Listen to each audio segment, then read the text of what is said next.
जगतसिंहपुर जिले में जातीय विज्ञान दिवस उपलक्षे जगतसिंहपुर माइनॉरिटी फाउंडेशन पक्षरु समाज सचेतनता और परिवेश सुरक्षा को लक्ष्य करी स्वच्छ भारत और वृक्षरोपण कार्यक्रम अनुष्ठित हो जाइछि। एही कार्यक्रम रे संस्थार सभापति और सदस्य माने एवं स्थानीय बुद्धिजीवी और युवक माने सक्रिय भाग नैथिले। सकाळु स्थानीय अंचल रे सफाई अभियान आरंभ होइतिला। रास्ता और सार्वजनिक स्थान मानकु सफा करा जाई लोक मानकु परिच्छन्नतार महत्व विषय रे सचेतनता करा जाइतिला। एहा सहित स्वच्छ भारतर उद्देश्य को साकार करिबा पई समस्त को आगे आसीबाकू आह्वान दिया जाइतिला। परे विभिन्न प्रकारर फलदायक और छायादायक गछ रोपण करा जाइतिला। संस्था पक्षरु कुआ जाइतिला जे परिवेश सुरक्षा और जलवायु परिवर्तनर प्रभाव ह्रास करिबा पई वृक्षरोपण एक महत्वपूर्ण पदक्षेप। यही अवसर रे वक्ता माने विज्ञानर उन्नति सह परिवेश सुरक्षार संपर्क विषय रे उल्लेख करथिले। समाजर समस्त वर्गर लोक माने एपरिकी सचेतनामूलक कार्यक्रम रे भाग नेबाकू आह्वान जारी करा जाइथिला। यही कार्यक्रम माध्यम रे समाज रे परिच्छन्नता और परिवेश प्रेमर संदेश प्रसारित होइथिला बेले उपस्थित समस्तक मध्य सेवा भाव और दायित्वबोध जागृत करा जाइथिला।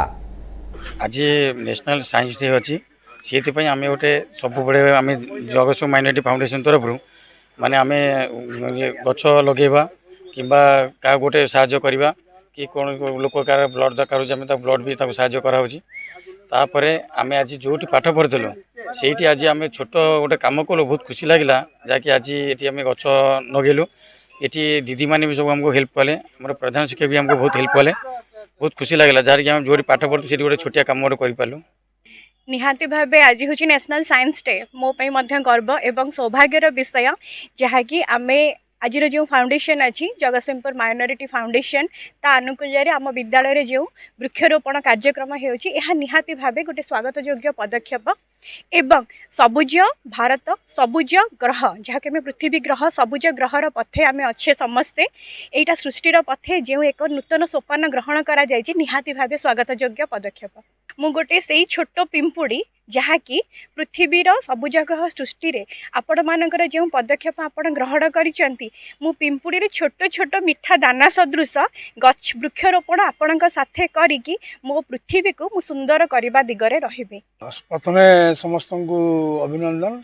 मु जगतसिंहपुर सदर महकुमार थिबा विद्यालय श्रीकृष्ण एकाडेमी भारप्राप्त प्रधान शिक्षक श्रीयुक्त रायचरण त्रिपाठी ठीक अच्छे। निश्चित भाव में यही जो कार्यक्रम हो स्वच्छता एवं वृक्षरोपण कार्यक्रम आम आमर परिवेश को स्वच्छता करवा अतीत गोटे आम जो पिला थिलु छोट पिला माने थिलु पढ़ला बेले गोटे विषय थिला जे मोर परिवार संबंध रे एइटी आम घर एइटी आमर एइटी मोर पढ़िबा घर रखे ताकू मुही सफा सुतर।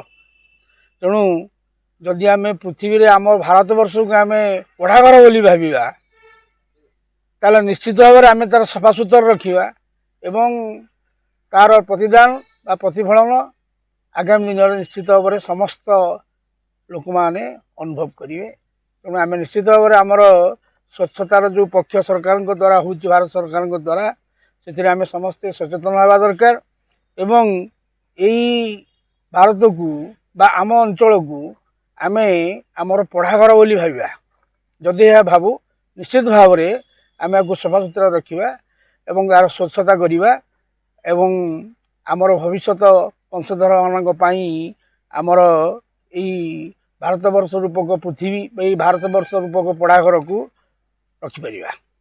हमारा नाम होता है मिर्जा महबूब बेग, रघुनाथपुर ब्लॉक, और मैं भी उर्दू एकेडमी का एग्जीक्यूटिव मेंबर जगतसिंहपुर डिस्ट्रिक्ट। आज मुझे बहुत अच्छा लगा कि ये जो